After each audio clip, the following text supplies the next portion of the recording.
Olá, muito boa noite. Boa noite a todos que estão acompanhando mais um evento da APESC. Hoje nós temos uma colega muito especial, a Cris Roges Cardozin. Eu sempre falo Scardozin, tá? Depois ela vai me corrigir. Muito bem-vinda. Ela vai falar sobre estratégias para compreensão leitora, como ensinar a ler. Essa pergunta é muito motivadora, e a gente sempre se pergunta, né, como que eu vou ensinar a ler, como se isso ler fosse algo natural, né, e não é. Muito bem-vinda, Cris. Muito obrigada, professora Luiziane, boa noite a todos. Boa noite. E todas. Então, quem é a professora Cris? Ela vai se apresentar, tá? Mas já antecipo que ela é licenciada em Letras Espanhol, fomos colegas, né, em muitas situações. É mestre e doutora em Linguística pela Universidade Federal de Santa Catarina. Atualmente, ela está realizando um estágio e é professora de espanhol português do campus em Ibirama, né, do campus em Ibirama, do Instituto Federal Catarinense. Ela pesquisa sobre compreensão leitora em língua materna português. Muito bem-vinda novamente, então gostaria que você aprofundasse um pouquinho essa sua apresentação e podemos iniciar. Então, fiquei muito feliz com o convite, né? Veio especialmente da professora Leandra, da UFSC, para fazer essa fala aqui pela APESC, Associação de Professores do Estado de Santa Catarina. Fiquei muito feliz com o convite e rever as colegas, né, do tempo da letra de espanhol na UFSC. Eu me formei lá em 2008 em letras, eu fiz mestrado e doutorado em linguística na UFSC, sempre com o tema da compreensão leitora, é o tema que sempre motivou as minhas pesquisas. E este ano eu estou fazendo estágio de pós-doutorado ali no programa de pós-graduação em inglês da UFSC, com a professora Leda, também sobre o tema compreensão leitora, mais específico sobre as estratégias para compreensão leitora, que é o tema dessa fala da noite de hoje. Então, como a Lu já falou, eu sou professora no IFC, Instituto Federal Catarinense, desde 2013, no campus Ibirama, e desde 2019 também em Camboriú, no programa de mestrado acadêmico em educação. Então, eu pesquiso português brasileiro como língua materna, né, primeira língua LM, L1. Mas as estratégias, elas podem ser utilizadas em quaisquer idiomas, né? Falando em idiomas latinos, como português, espanhol e inglês. Então, não são estratégias específicas para o idioma, elas podem ser utilizadas em outros idiomas, mas eu pesquiso compreensão leitora em L1, né? Porque é diferente a gente aprender a ler em língua materna e em língua estrangeira, né? E como a Lu disse no início, a leitura é um aprendizado, né? Não é algo natural, não é inato. A gente não nasce aprendendo a ler, a gente é ensinado a ler. Então, como ensinar a ler? Que é essa pergunta que eu trago para vocês hoje, né? E vocês já podem suspeitar, né? Fazer algumas predições, algumas inferências, trazer o conhecimento prévio de vocês. Eu suponho que o público seja formado por professores, né? Então, são pessoas que se preocupam com o ensino da leitura, e além disso, não só as pessoas de letras, né, as pessoas da pedagogia, as pessoas que são alfabetizadoras, todos os professores, na verdade, né? Porque a leitura, ela está envolvida em todas as áreas, né? Não existe nenhuma disciplina em que não precise ler, né? Como diz Solé em 1996. Em todas as disciplinas a gente lê.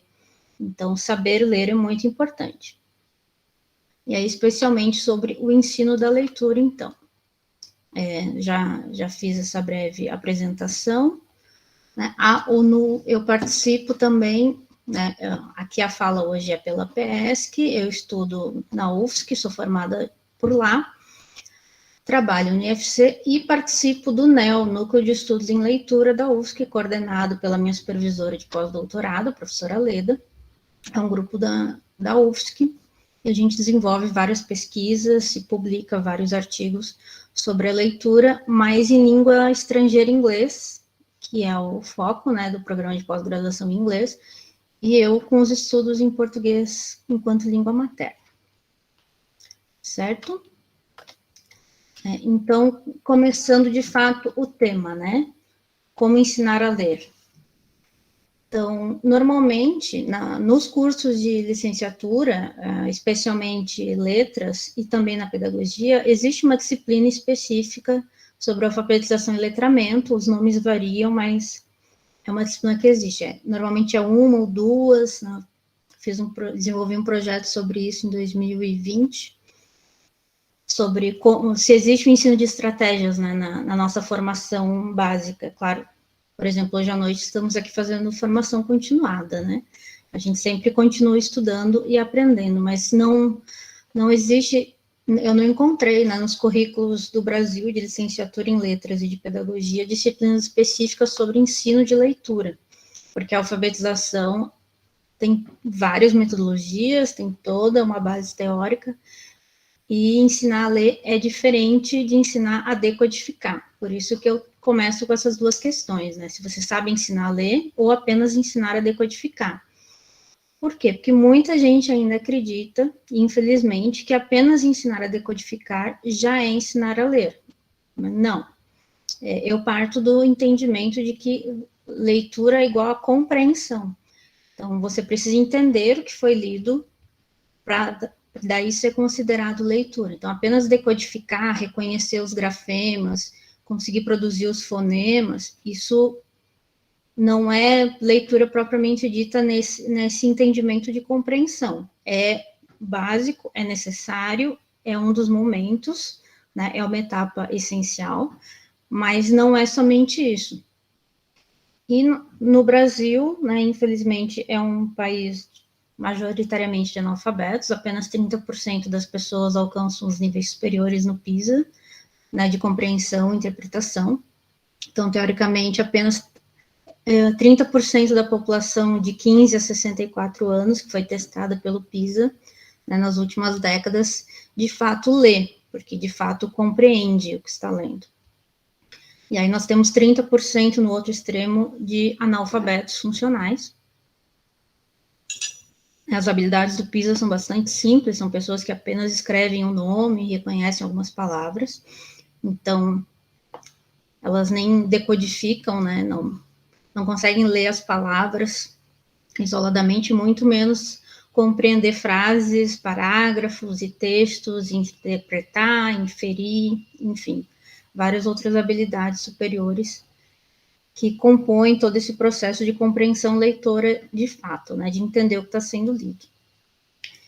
E sobre a alfabetização, existem muitas pesquisas, muitos materiais excelentes no Brasil. Eu sempre cito a minha orientadora de mestrado, a professora Leonora Sclier Cabral, que desenvolveu o sistema Sclier de alfabetização. Ela, inclusive, está com 2 cursos disponíveis nesse ano, mostrando o sistema que ela desenvolveu de leitura e de escrita, e o tema, né, o tema principal da professora Leonor sempre foi a alfabetização. Ela trabalha com isso há décadas, tem centenas de artigos, dezenas de livros sobre o assunto, e ela trabalha com alfabetização em contexto, né, dentro de um texto, não são palavras soltas, é uma alfabetização para leitura, para formação cidadã, mas no método dela não chega a ensinar como ler. Desculpa. O método da professora Leonor não chega a ensinar estratégias de leitura, que é o meu tema, né? Mas ela ensina leitura, ensina todas as etapas de decodificação, de compreensão literal, compreensão diferencial, mas não entra tanto nas relações textuais, né, que é o meu foco. Então, para ficar bem claro, não estou falando apenas de alfabetização, estou falando de muito mais coisas, como vocês vão ver a seguir. Então, hoje, nessa fala, né, nessa atividade, o tema vai ser o ensino de leitura a partir do ensino de estratégias. Então, já falei um pouquinho sobre isso, né, as definições de leitura, que apenas decodificar não é ler. Claro que não é possível ler sem decodificar, mas apenas decodificar não é ler, tá? Só para deixar isso bem claro. Então, a leitura, no meu entendimento, a partir do entendimento dos teóricos que eu estudo, leitura é produto da compreensão. Tá? Então, estamos falando de compreensão, de entender o que está sendo lido, tá? Além do significado literal das palavras, né? Da relação significante-significado. Então, sobre as estratégias, né? O que são essas estratégias para compreensão leitora? O que é uma estratégia? O que é ser estratégico ou estratégica? O que é uma atitude estratégica? E quais são essas estratégias para compreensão leitora? Então, uma estratégia, ela pode ser definida como uma atitude, como algo que você faz, né? É um comportamento ativo. Nós entendemos a leitura é compreensão e é produto da interação entre um leitor e um texto. Não é somente o texto que traz informações para o leitor, também não é só o leitor que interpreta o que bem entende, é uma relação de construção de significado entre o leitor e o texto. Então, é um leitor que é ativo, que tem um comportamento ativo, que ele toma atitudes estratégicas, que é o terceiro item aqui, né? Então, não é um leitor que só recebe informações, o leitor precisa fazer várias coisas, né? Porque a leitura é um processo cognitivo complexo, né? Como diz Tomic, 2008. Aqui, nesse material, eu não coloquei todos os autores que eu vou mencionar. Ai, perdão. Mas no final deixei o meu e-mail para contato, quem quiser mais material, quiser entrar em contato, fazer perguntas, pedir textos, conversar sobre o tema, podem me escrever, eu tenho muito material. E aqui nessa fala, como eu não sabia exatamente quem era o público, né, eu imagino que podem ser professores da área, então fiz uma fala um pouco mais livre, mas tenho todo o referencial teórico para quem quiser, posso passar. Tá? Então, esse leitor ativo, ele estabelece uma série de conexões, né? São vários processos cognitivos que acontecem em paralelo no momento da leitura, e é um leitor que tem atitudes estratégicas. A gente espera ensinar essas atitudes, essas estratégias, certo? E aí a gente chama esse conjunto de estratégias de atitude estratégica, tá? E quais são as estratégias para compreensão leitora, então? Esse material que eu trouxe aqui nessa fala de hoje, ele saiu de um artigo que eu escrevi a partir da minha tese, eu defendi o doutorado em 2015, dentro da área de linguística, mais especificamente da área da psicolinguística, né, que já é uma área que nasceu híbrida, é uma área multidisciplinar, como diz Slama Kazaku 95. Então, são vários aspectos de várias disciplinas que convergem nesse tema da compreensão leitora. O que eu fiz lá no doutorado?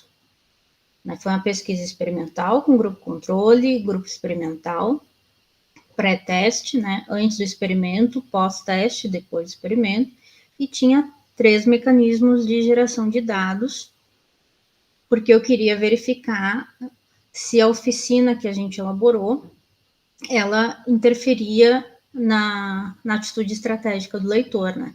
Então, tinha um questionário de perfil leitor, um questionário de estratégia de leitura, para saber se essas pessoas já conheciam ou faziam uso de estratégias, e um teste de compreensão.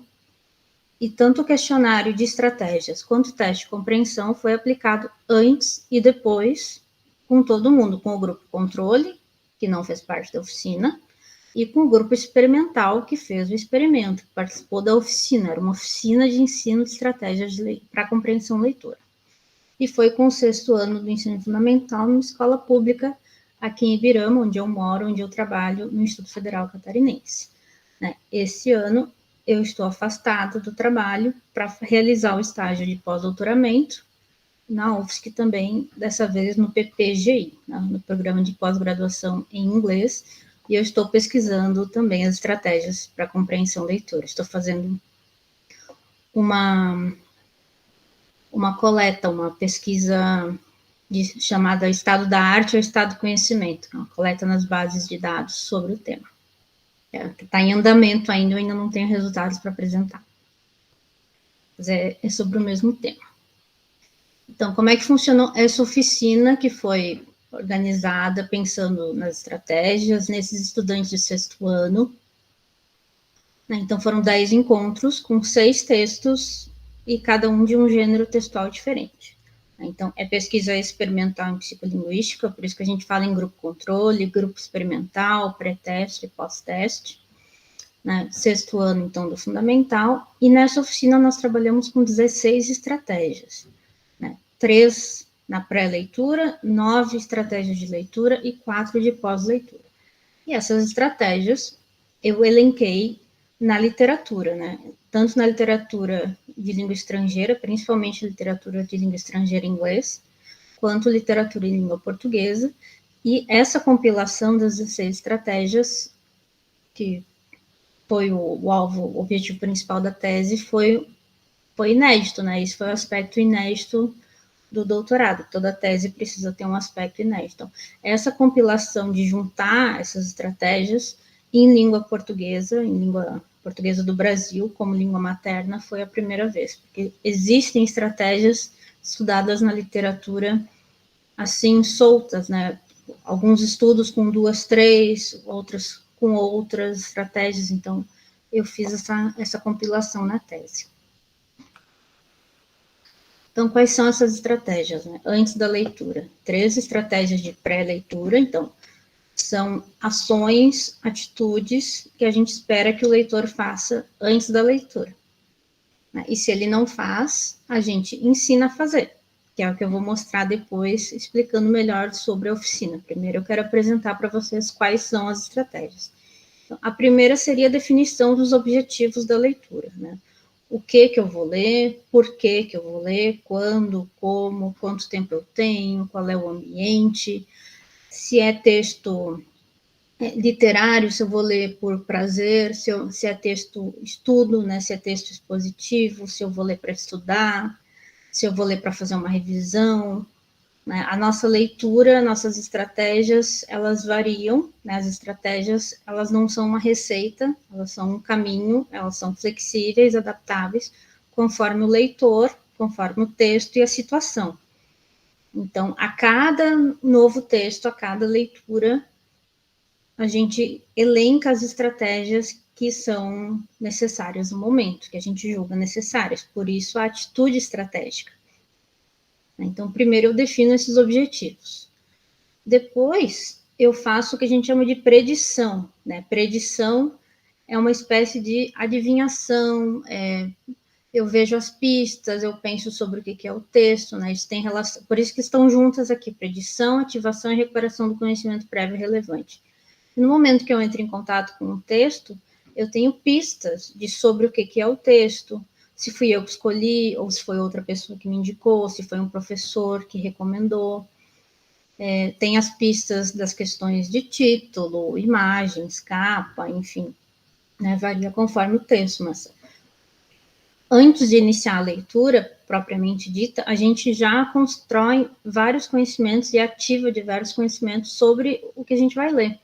Então, essa ativação e recuperação do conhecimento prévio relevante é muito importante para ativar os esquemas adequados para a leitura, porque é diferente como eu leio uma receita de bolo, como eu leio um texto sobre um filme, uma sinopse de um filme, é diferente como eu leio uma tese para ser banca de alguém que vai defender, ou como eu leio um artigo para os meus estudos. São objetivos diferentes, são textos diferentes, e tem a temática do texto, que eu ativo o meu conhecimento prévio, porque o leitor sempre tem conhecimentos prévios, antes da leitura, tudo que nos compôs até hoje, isso varia de pessoa para pessoa, então cada um ativa os que tem em relação ao texto que vai ser lido no momento.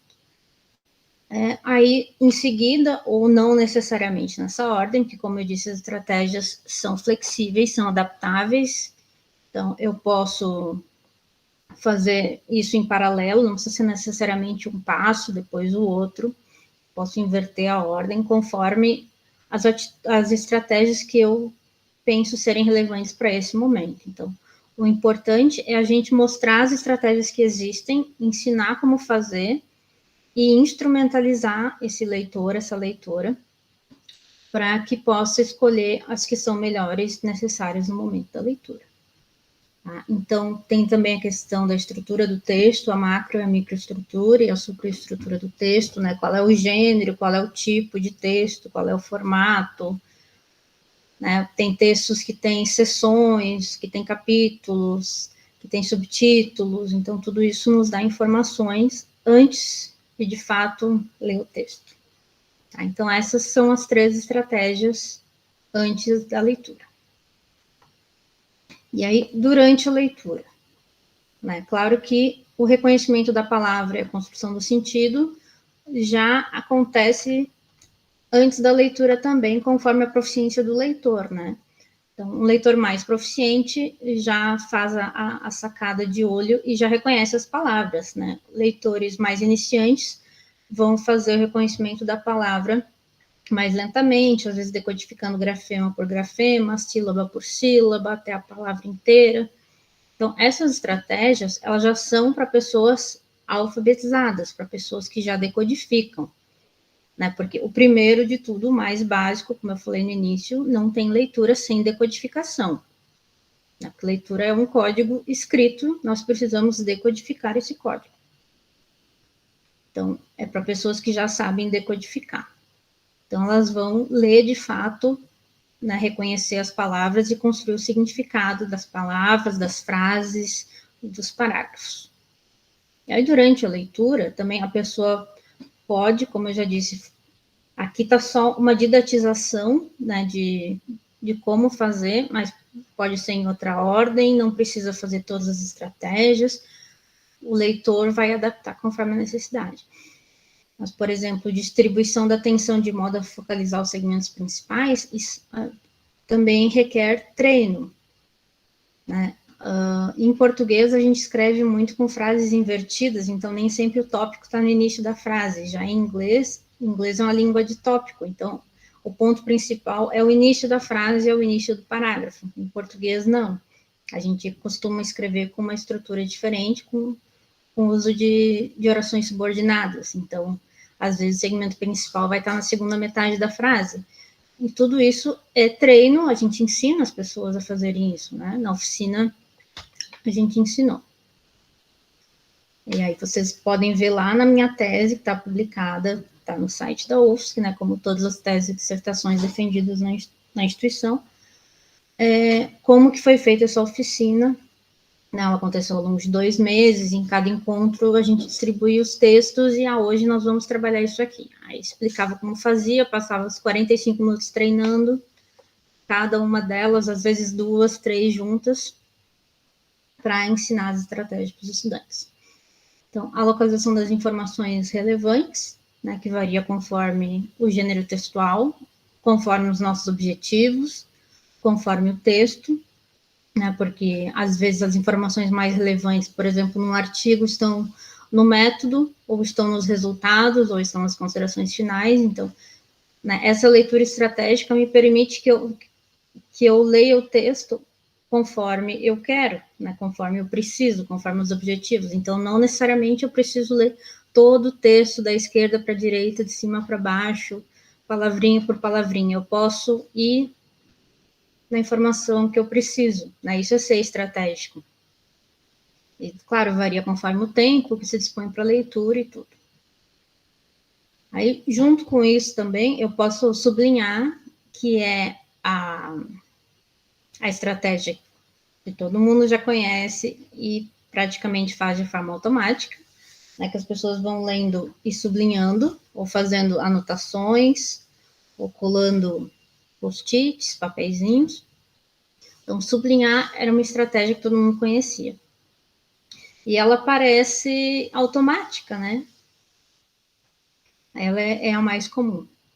E aí, a maioria das pessoas não conhecia todas essas outras que a gente pode fazer uso também e que ajudam muito. Então, eu posso sublinhar ou fazer anotações na margem, ou fazer paráfrases, pequenos resuminhos dos parágrafos. A inferência é o que eu estou pensando sobre o que eu estou lendo, né? As informações que eu trago e entendo juntando as informações que estão no texto, né? Então, lembrem que eu entendo a leitura como um processo de interação entre texto e leitor. Então, o tempo inteiro o leitor faz essa geração de inferências, né? Junto com o conhecimento prévio, com os conhecimentos que o texto traz, e juntando essas duas informações, quais são as inferências que o leitor gera. O questionamento ou autoquestionamento, porque esse ensino de estratégias, ele é mediado, né? Num primeiro momento, elas são apresentadas por um par mais, que tem mais conhecimentos, que tem esse conhecimento, se a gente pensar em termos de Vygotsky, tem a questão das zonas de desenvolvimento, então, uma pessoa que já detém esse conhecimento faz a mediação com as pessoas que ainda não têm, né? Normalmente um professor, né? Se a gente está pensando em professores aqui, o professor vai apresentar essas estratégias, ensinar uma por uma, mas antes disso ele precisa aprender, né? E como eu mencionei antes, os professores não têm essa aprendizagem, esse conteúdo não costuma fazer parte dos currículos, né? Normalmente se fala em estratégias de leitura para a língua estrangeira. Em língua estrangeira se fala muito disso. Para a língua materna, para o nosso próprio idioma, não se fala muito. Então, primeiro, os professores precisam aprender que essas estratégias existem, aprender como utilizar, né? O professor também precisa saber ler, compreender, interpretar, né? Ninguém ensina o que não sabe. Então, primeiro, o professor pode fazer esse questionamento, fazer essas perguntas sobre o texto, e tem diversos tipos de perguntas, né? Não só essas perguntas localizadoras que a gente encontra mais comumente nos livros didáticos, né? De, qual é o título? Qual é o personagem? São perguntas localizadoras, que a pessoa só faz um pareamento da pergunta com o que está no texto e responde, né? Existem perguntas de compreensão, de interpretação, de inferenciação.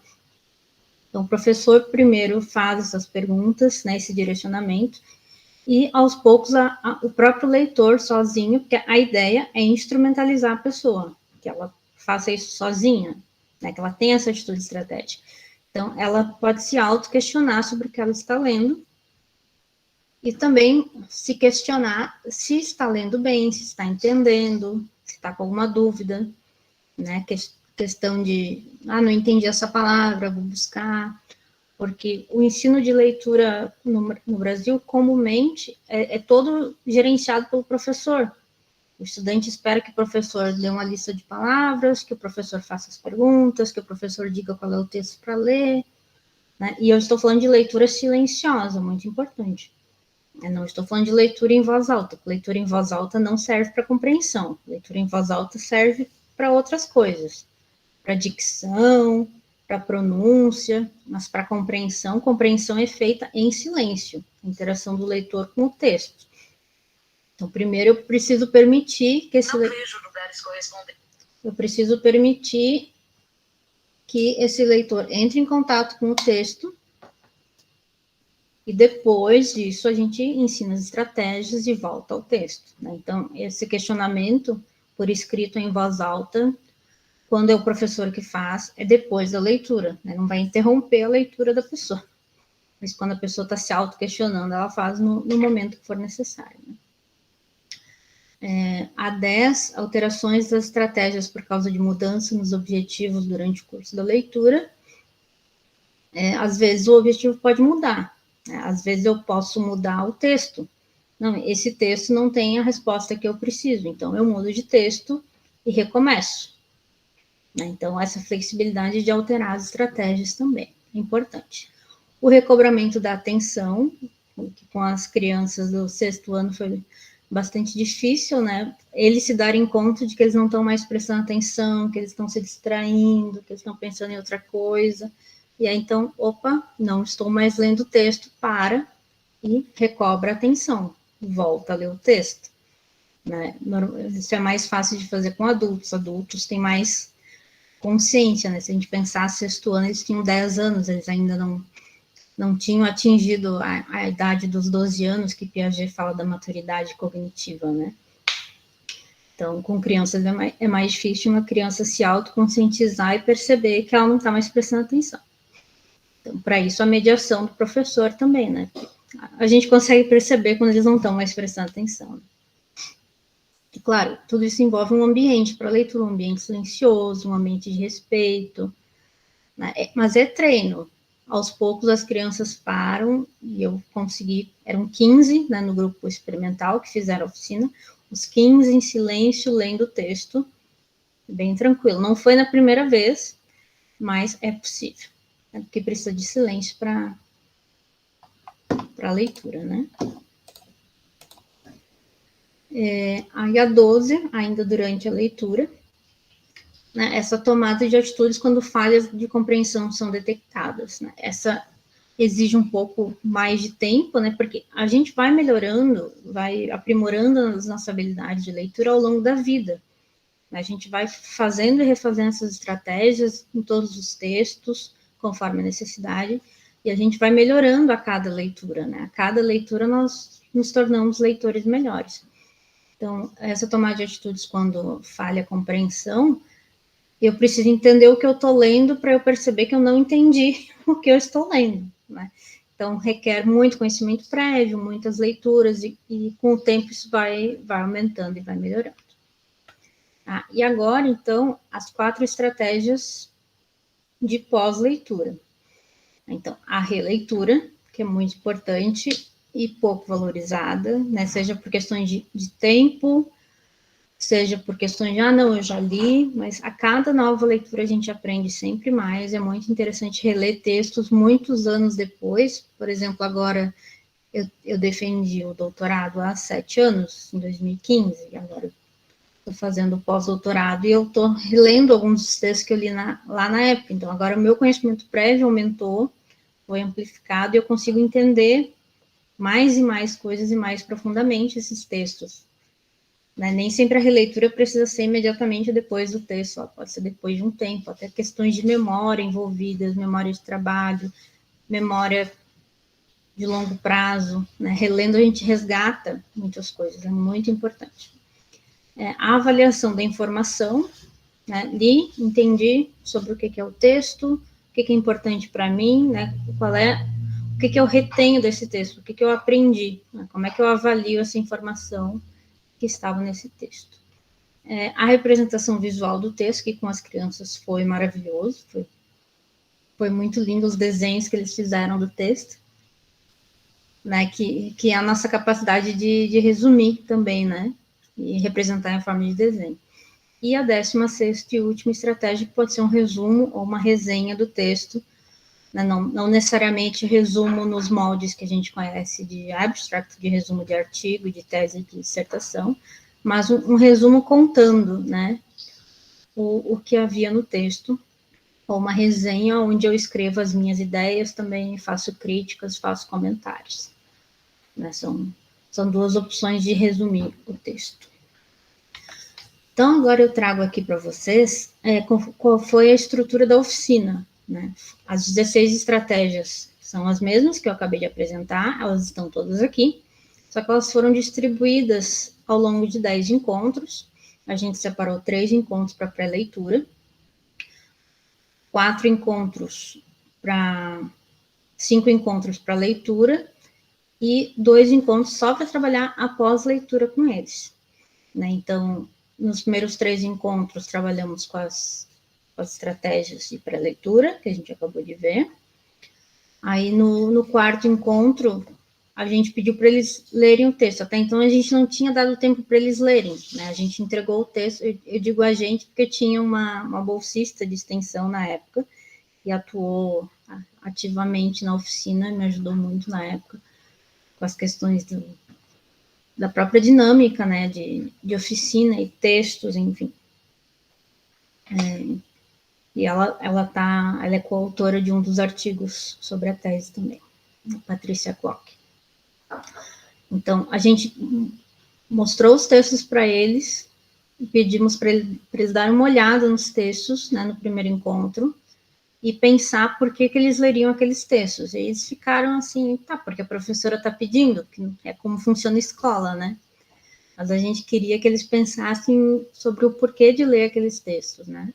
E aí imaginar sobre o que os textos seriam, né? Que é a predição, e o que eles já sabiam sobre os textos. No caso da oficina, os 6 textos, esses 6 gêneros textuais, era uma crônica sobre futebol, uma música sobre amizade, uma reportagem sobre cinema, uma história em quadrinhos que envolvia cozinhar um bolo,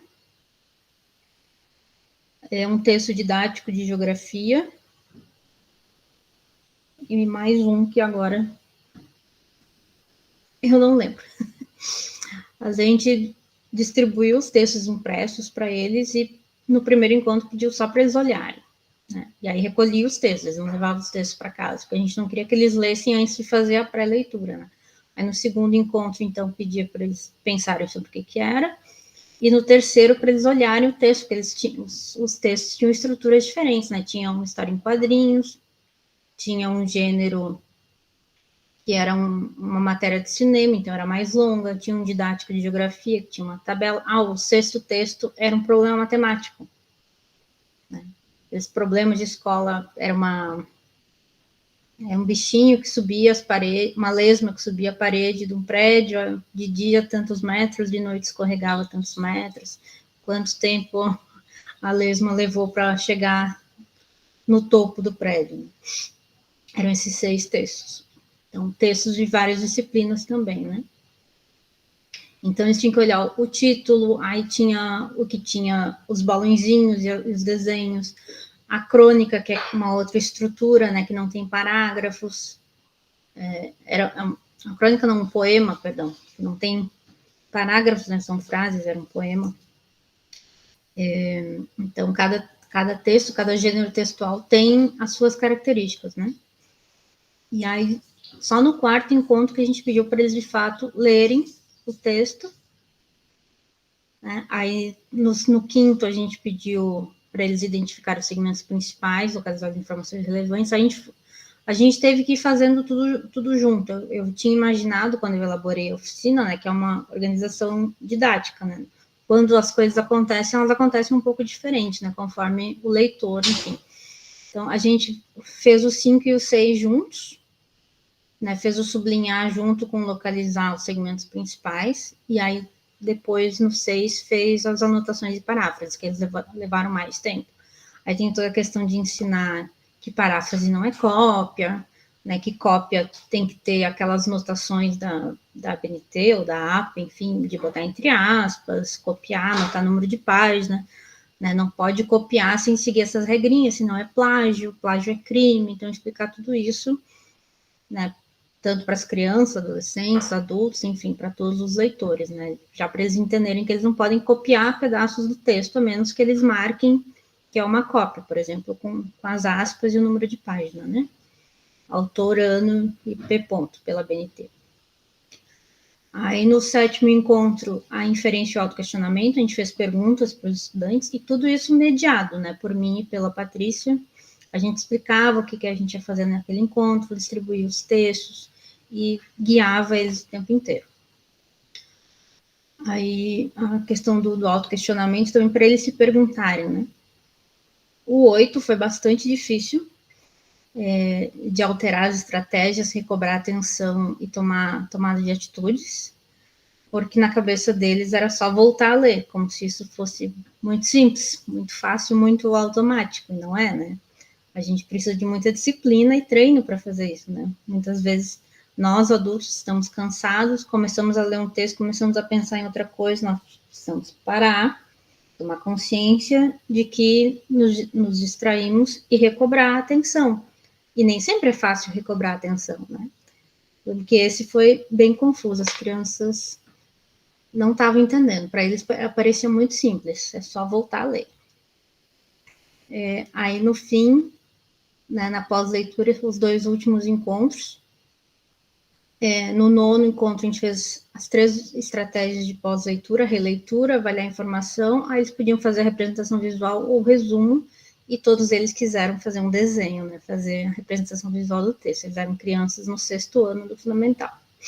E aí, no último encontro, A gente colocou todas as estratégias no quadro, todas as que a gente trabalhou, repassou de novo o que era cada uma delas, e pediu para eles lerem o texto, de novo, escolher um dos 6, e tentar fazer todas essas estratégias, né, sabendo quais estratégias são e fazendo. E foi bem interessante. Depois a gente pediu o relato deles, saber o que eles fizeram.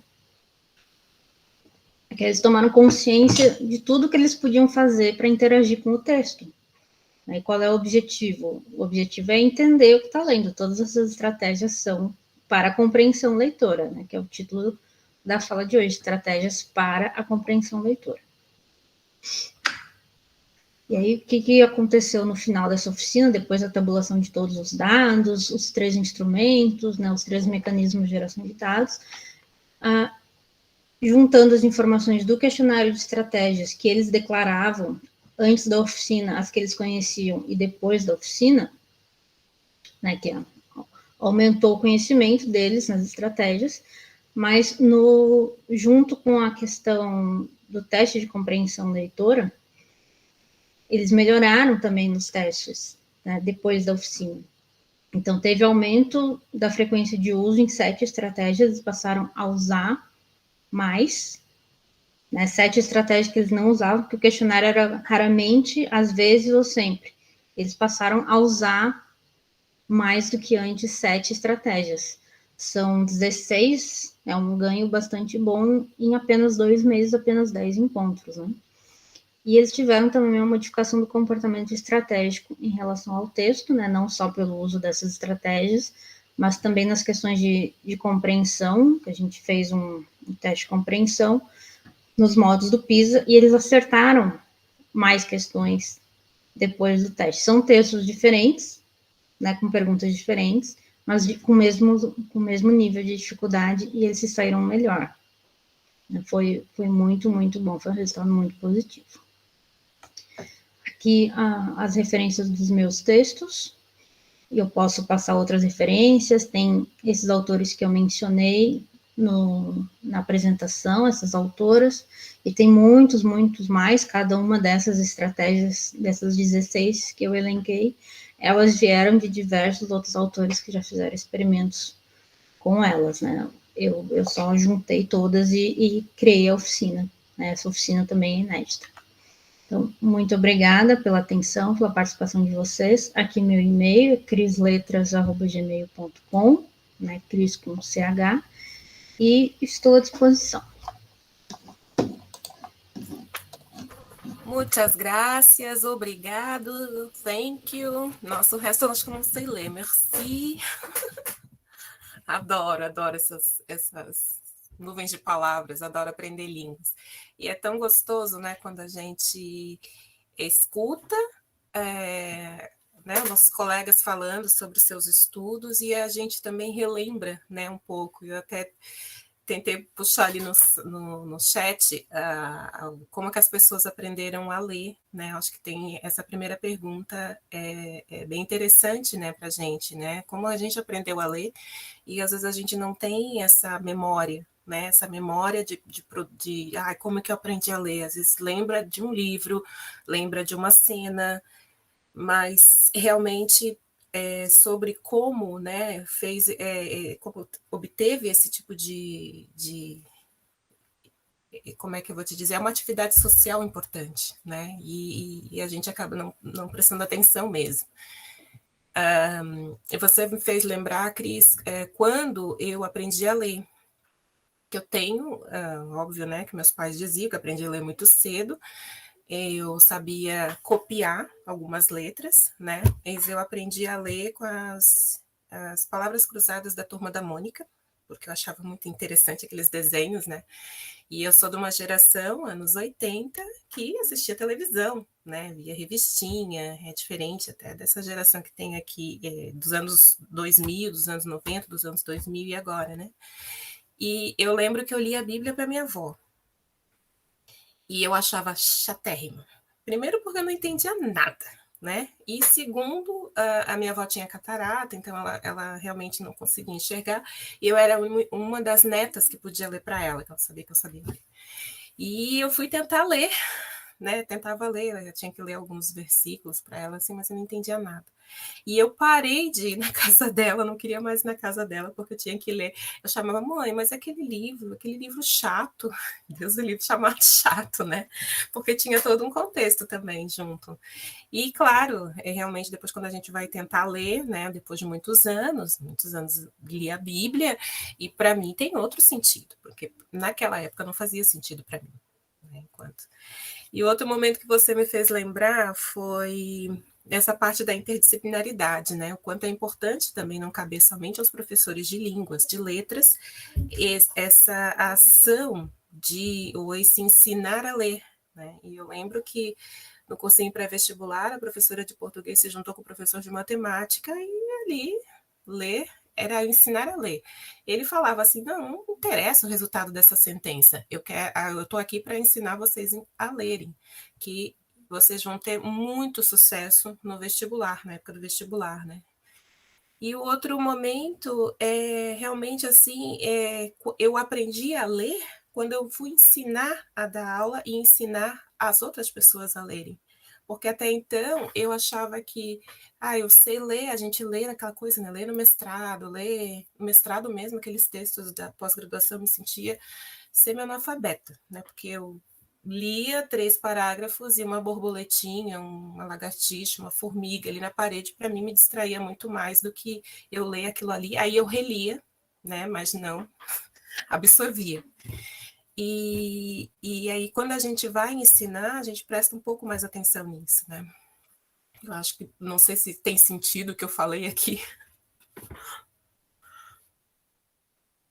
Sim, sim, tem muito sentido. É muito legal perguntar como que as pessoas aprenderam a ler, né? Se as pessoas lembram, porque já faz mais de 30 anos, né? Eu também sou dos anos 80. Eu aprendi com cartilhas, mas eu lia desde antes também, antes de entrar na escola.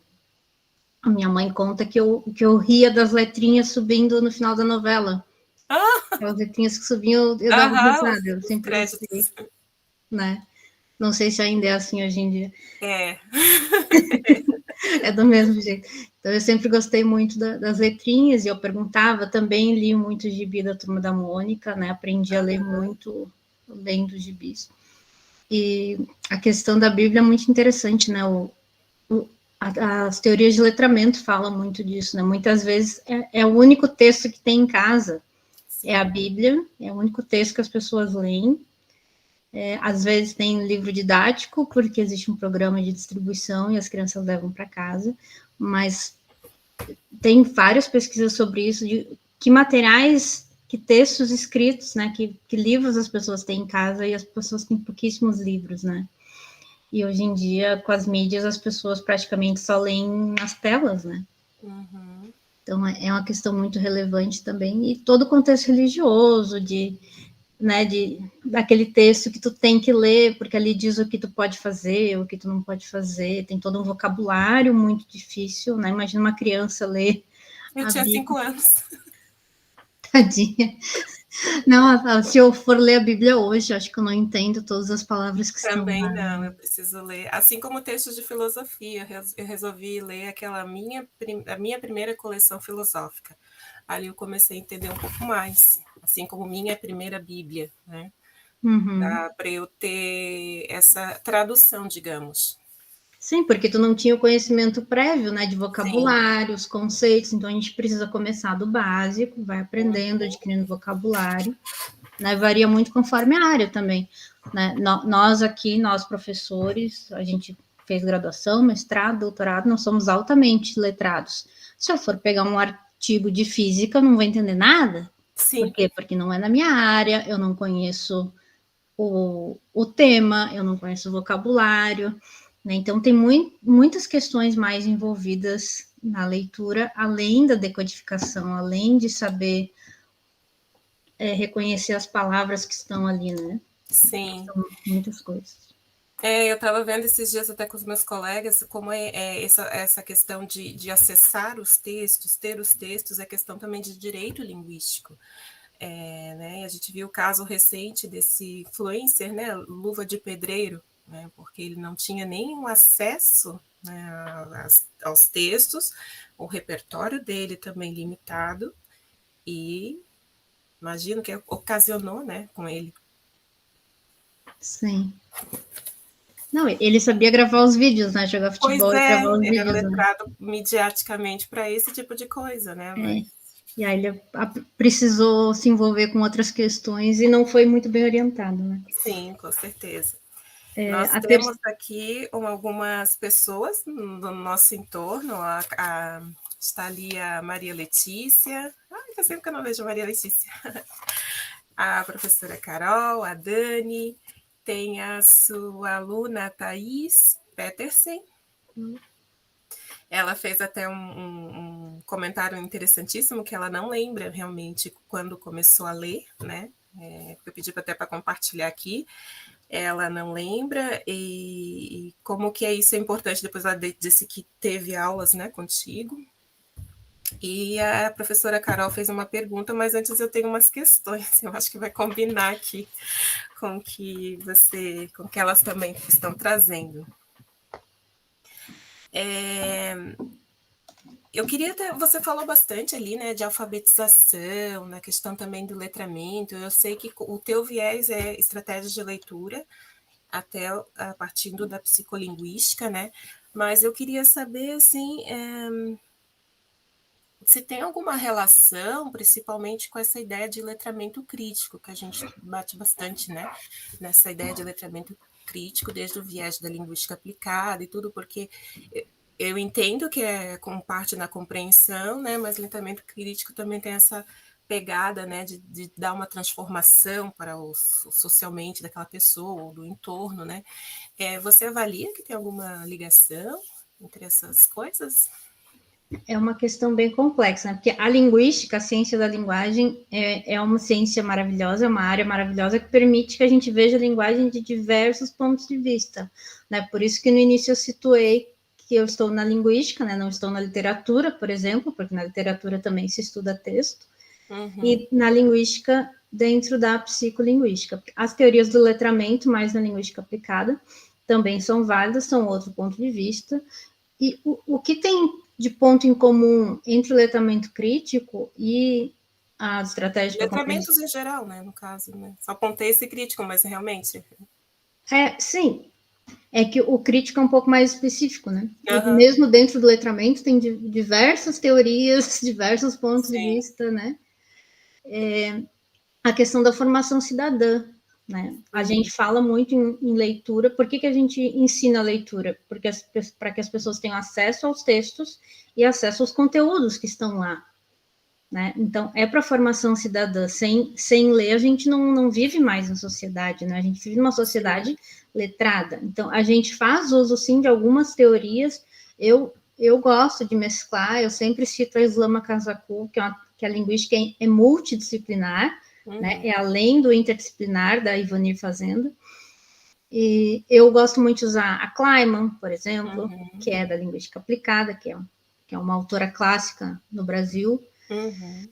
As questões né, eu tenho leituras na área, então o que eu acho que agrega, eu trago, né? Por exemplo, os estudos de letramento que mostram os textos que as pessoas têm em casa. Eu acho isso interessantíssimo, né? Sim. A gente precisa saber quem é o nosso aluno, de onde ele vem, que tipo de material ele tem acesso, para dar acesso a mais materiais, né? Para que ele saia, tu falou, né, no início ali da pergunta, da questão da ascensão social, né?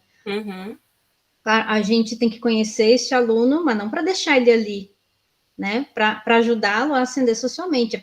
Eu acredito que a escola existe para isso, né? Para ter todo esse arcabouço de conhecimentos que vem sendo passados ao longo dos séculos, para que a pessoa tenha acesso a esses conhecimentos e faça o que quiser com eles, né? Que ascenda socialmente, né? Então, a questão do letramento, essa ascensão social do sujeito e a formação cidadã, a gente fala na psicolinguística, né? A gente não usa tanto os termos social, a gente fala mais no cognitivo, mas é óbvio que o cognitivo está num corpinho, que é um corpinho situado... Que age socialmente. Que age socialmente, né? Situado histórico e culturalmente. Interessante. E eu vi ali também que você usou, mas meio que você me respondeu mais no final, assim, né? Mas eu até fiquei na dúvida, porque você usa bastante a questão da estratégia, né? De compreensão leitora, a palavra estratégia. E eu fiquei assim, perguntando que se existe ensinar a ler a partir ou através de estratégias e instrumentalizar, porque daí, no final você acabou usando, né? Instrumentalizar e treinar. E aí eu fiquei pensando assim, será que posso encarar como sinônimo no estudo dela? Porque realmente, porque se a gente for ver, por que eu falo isso? Quando eu fui ensinar os meus alunos do Instituto Federal Santa Catarina, o irmãozinho do teu instituto, na última fase eu sempre ensinava a ler as estratégias, né, de leitura a partir daquele viés um pouco que tem nos livros hoje em dia, né, nos livros didáticos, mas ele pega um pouco daquele ensino de leitura para língua estrangeira instrumental. Né? Então tem todo aquele viés assim que já veio do inglês, já veio do boom dos anos 80, chegou aqui no Brasil um pouco tardiamente, né? Tem toda essa questão também conceitual e histórica. E aí eu ensinava tanto para aprender a como ler e fazer testes de proficiência, como também a ler para o Enem. Foi bem legal, até porque eles faziam as provas, mini questões do Enem, né, com base nessas coisas que eles aprendiam de estratégia de leitura. Mas depois você comentou, né, existe então, entre estratégia, instrumentalizar, existe alguma diferença? Porque para mim realmente assim a gente ensina, né? E depois esse treino, digamos, ele tem que virar um hábito, né? Para poder ser conciliado com o cotidiano e a gente fluir naturalmente, deixar acontecer naturalmente, como diz a música. O que tu pensa, Cris? Sim, a gente pode usar como sinônimos, né? Por isso que eu falo em atitude estratégica, né? Porque a pessoa vai fazer uso. Primeiro, ela tem que saber que elas existem, saber como funciona, aprender a usar, para depois poder usar conforme ela necessita. E todas as nossas aprendizagens envolvem treino, em maior ou menor grau, né? Treino está sempre envolvido, né? Principalmente no início da aprendizagem. Então, tudo que a gente aprendeu hoje em dia, a gente treinou em algum momento. Né? Aprender a falar espanhol, aprender a falar inglês, aprender a escrever, aprender a fazer um slide, aprender a mexer aqui no Meet, no YouTube, tudo é treino, a gente faz e repete, né? Por isso que eu falo em treino, falo em instrumentalizar, mas a questão do...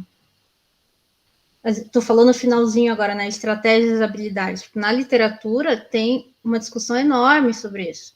Né? Até que ponto é uma estratégia, porque a estratégia seria uma ação consciente. Eu escolho fazer isso. Eu entendo também por isso, eu escolho, né? Eu tenho um certo modelo, um certo.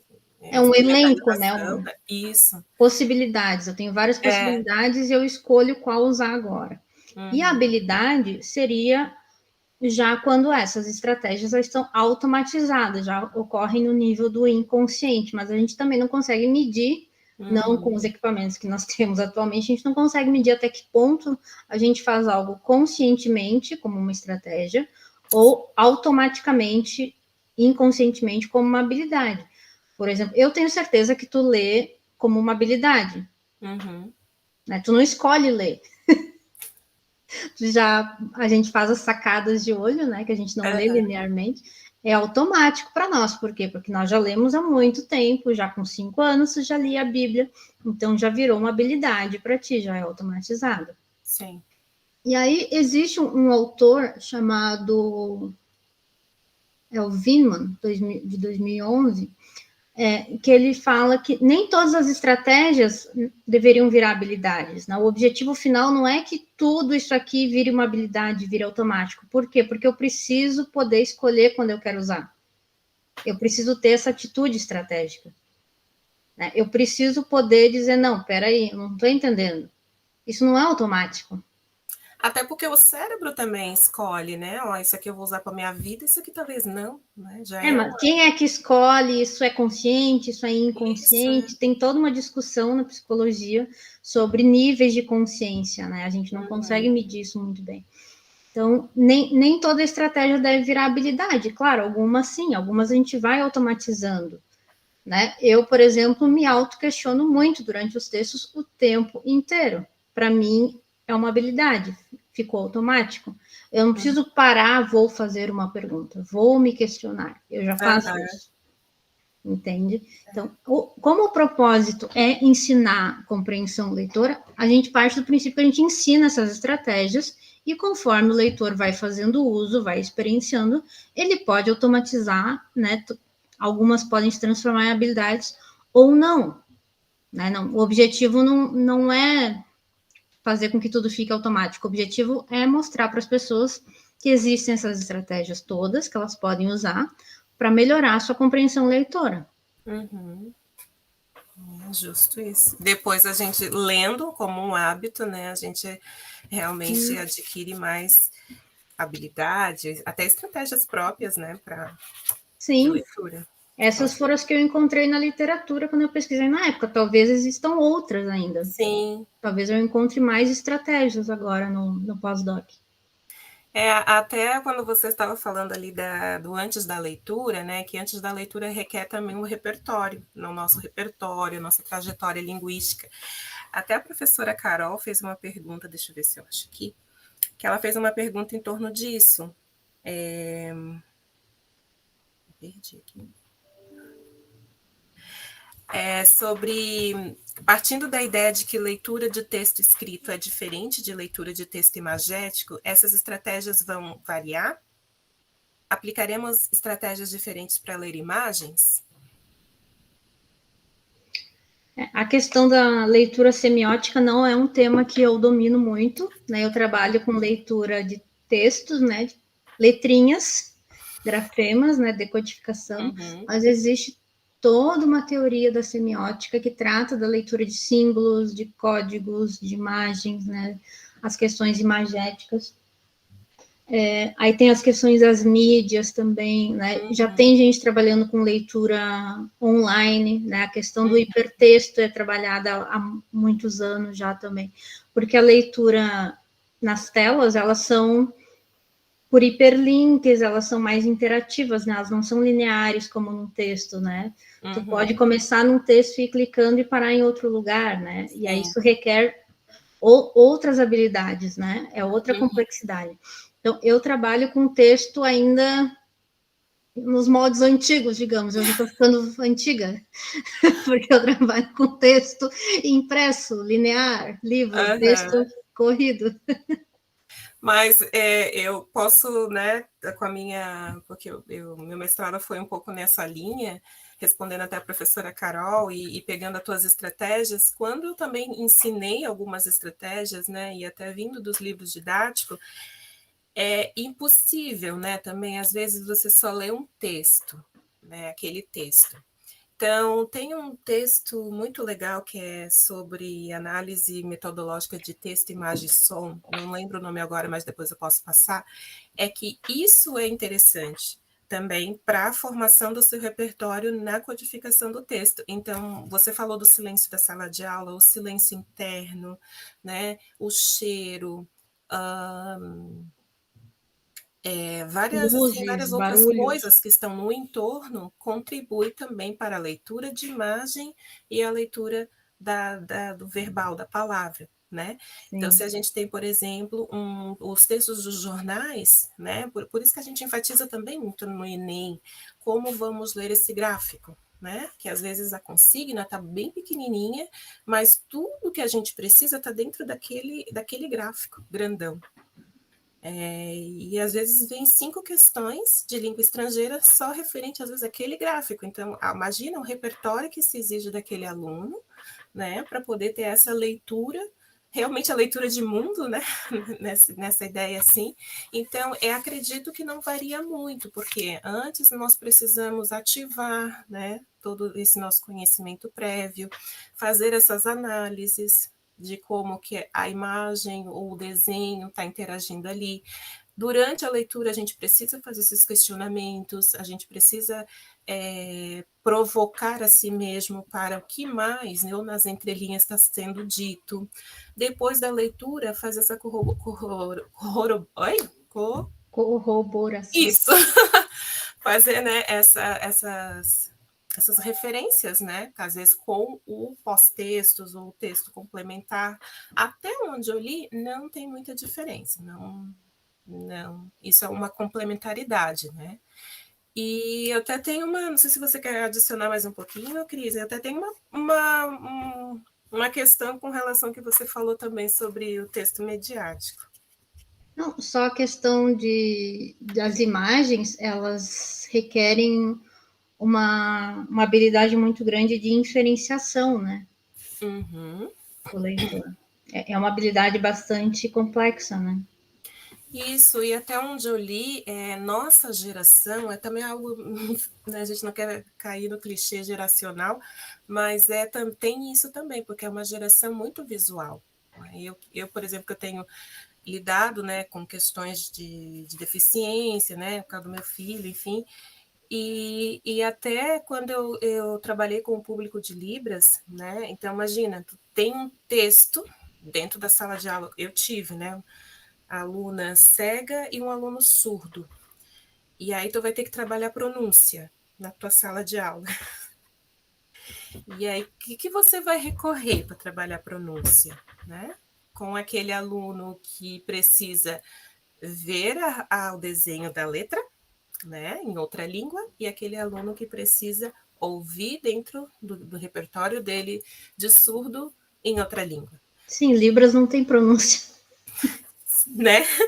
Então, a nossa língua então, é realmente bem complexo. Tem entonação, mas não tem pronúncia. Sim, imagina a formação. Eu juro que, nossa, a gente... Não, eu também não tenho formação para trabalhar com Libras. A gente deveria ter tido. Professores de línguas, professores e o técnico de Libras, né, para poder passar para esses alunos, né? Sim. Aí eu pergunto com relação a essa parte da mídia, você acha que os gêneros discursivos emergentes, reforçado pelos novos meios, e essa preocupação que nós estamos tendo, estamos vendo já, que a forma de consumir um texto também está sendo diferenciada, né? Que as pessoas ficam, às vezes, nos seus celulares passando isso como, né, se fosse um looping, não entendo, e eu não posso falar mal porque eu estou agindo assim também, né? Que a gente lê, às vezes, só as duas frases já acha que está entendendo o texto todo.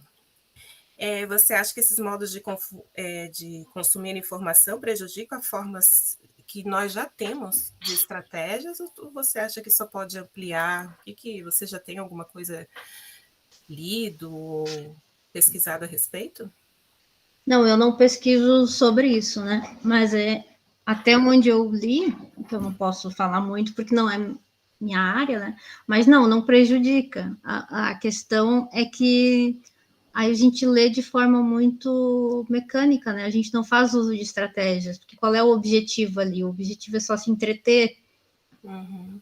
Né? Então, o objetivo não é busca por conteúdo, não é busca por compreensão, não é para estudar. Seria uma leitura por fruição, mas é só por fruição, né? E a gente acaba não lembrando, né, de tudo que a gente vê passar na tela, né? Porque Sim. A gente não está de fato lendo, a gente só está olhando. E às vezes, eu vejo assim, às vezes nós adultos, né, vamos fazer esses hiperlinks, né? Aí eu li, sei lá, sobre uma notícia de Brasil, que daí você está lendo outra, que você está lendo outra, né? E passa e ouve e pega influenciadores que falam sobre a notícia, mas não lê a notícia. Então a gente também tem novos hábitos assim, né? Que precisamos melhorar. Tem muitas questões ainda para serem pesquisadas sobre o tema. Seria muito interessante fazer essa comparação, né, de leitura online na internet. É que leitura online em pesquisa psicolinguística significa outra coisa, né? A gente, quando fala online, na teoria, é durante a leitura. Sim. E offline seria depois da leitura. Não é esse online de internet, né, de textos com hiperlinks e som, imagem, movimento, enfim. Mas seria muito interessante ver texto, como que as pessoas leem os textos na internet e textos impressos, né? Seria muito legal um comparativo. Legal. Bem, acho que o pessoal aqui não tem mais perguntas, estão agradecendo. A Maria Letícia achou muito legal o seu trabalho, mandou um beijo. A Cláudia também, parabéns pela apresentação e pelos resultados da pesquisa. A Dani também. Quem mais aqui? Eu não sei se respondi, Carol, se ela respondeu. É que o pessoal estava falando aqui também, a Classi e a Carol, sobre o quanto essas pesquisas também sobre alfabetização, que a gente tem uma referência na escola, né? Elas precisam também um pouco mais do trabalho na escola, né? Que às vezes a gente não tem tanto e depois... Aí sempre fica aquela coisa, né? Os professores de ensino médio, às vezes culpabilizam, né? Aquela coisa que teve lá atrás, as professoras do superior também, fica aquela culpa é deles, é uma questão bem complexa no Brasil, mas acho que por isso que iniciativas como essa da PESC, de fazer essas oficinas, né, elas possibilitam a formação que a gente muitas vezes não teve na graduação. Sim. Né? E eu acredito que professor tem que ser pesquisador, tem que continuar estudando sempre. Muitas coisas eu também não aprendi na minha graduação e tive que aprender quando comecei a lecionar no IFC também, né? Que nem tu tem. A gente não consegue aprender tudo, a gente está sempre aprendendo. E eu imagino que tu também, porque o IFC nos possibilita trabalhar com ensino, pesquisa e extensão. Sim. Né? Então, eu sempre tenho projetos de pesquisa e extensão todos os anos. Já fiz oficina de formação de professores, acho que é a isso que a Thaís está se referindo, que ela participou Ela comentou que participou aqui. Da oficina com professores aqui de Birama, e ela foi me orientando na pós também. Faz muitos anos já. Então, a gente sempre está tentando ofertar formação para os professores, né, na cidade, e agora com essas plataformas online, a gente consegue atingir pessoas que não estão no mesmo local que a gente, né? Às vezes possibilita atingir mais pessoas, vai ficar gravado no YouTube aqui da PESC, então o pessoal pode ter acesso, pode buscar, pode me enviar um e-mail, deixa eu colocar meu e-mail aqui de novo. Falando nisso, a professora Kelly também comentou que teve muita dificuldade, né? Quase desistiu de ensinar a ler, mas ela te agradece pelas atitudes estratégicas. Não sei se você conhece. Kelly, não sei se é quem eu estou pensando. Busato, acho que era. Né? Não sei se é tua aluna também, né? Não, a Nilza também. Muito obrigada, gente. Ali, então, está o e-mail da professora Cris, né? Se vocês quiserem também saber um pouquinho mais da pesquisa dela e alguma outra pergunta, algum outro texto que ela possa recomendar. Eu agradeço demais, agradeço também às pessoas que estiveram aqui conosco. E, não sei, quer dar uma palavra final? A única palavra final que eu sempre lembro desse tema é: se a gente quiser ensinar a leitura, a gente também tem que ler, né? A gente tem que tentar ler mais e melhor. Sim. Não, só agradecer o convite, agradecer a participação das pessoas que estão assistindo nesse momento. Podem me escrever, fiquem à vontade. Obrigada, Lu, por intermediar o processo aqui, por ser mediadora, a Classi, que está ali nos acompanhando, a professora Leandra, todo o pessoal da PESC.